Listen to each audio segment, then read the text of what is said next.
Thank you. Thank you. There's this old document that no one reads anymore. It's called the Constitution. And I think some of my colleagues should give it another read today. The Constitution tells us what Congress is supposed to be doing here in D.C. And that's national defense. It's right there at the top. Now, some people, some of my colleagues don't agree with that. They don't have that as the number one concern. I think the majority do, but there are some who don't. But I would say this, for 61 years now, 61 years in a row, Congress has fulfilled this duty by passing the National Defense Authorization Act to strengthen the common defense and support our troops. That's 61 years. That's a long track record.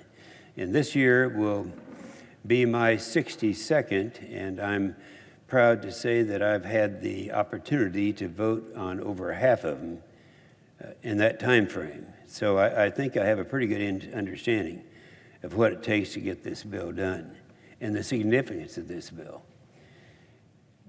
The way this typically works is the House does their bill, then the Senate does ours, and we go into conference and create a bipartisan, bicameral conference report. That's commonly and normally what takes place.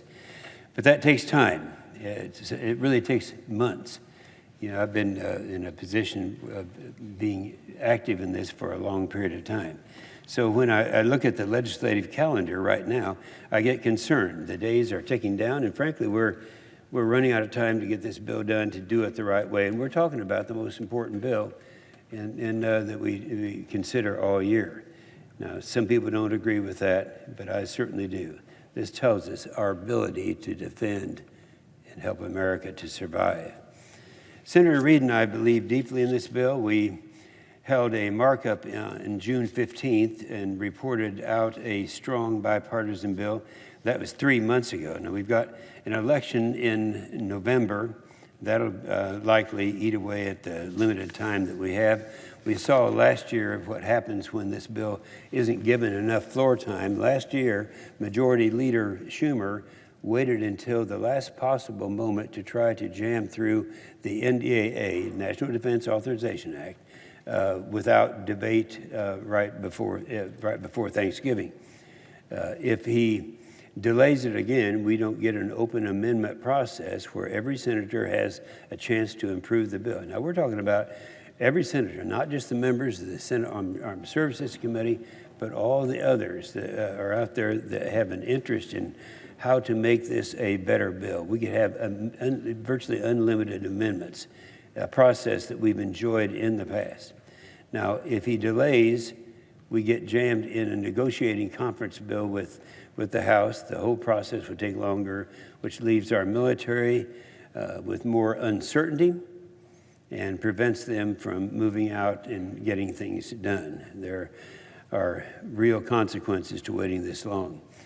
It's bad for this institution. It's bad for our troops. It's bad for our national security. And I understand some of my colleagues, including the majority leader, have different priorities than I do, but I think this is the most important bill that we do all year. So this year, that's as true as ever.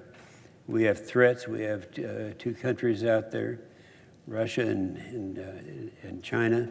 They have capabilities that we never believed they had, and some capabilities are better than ours.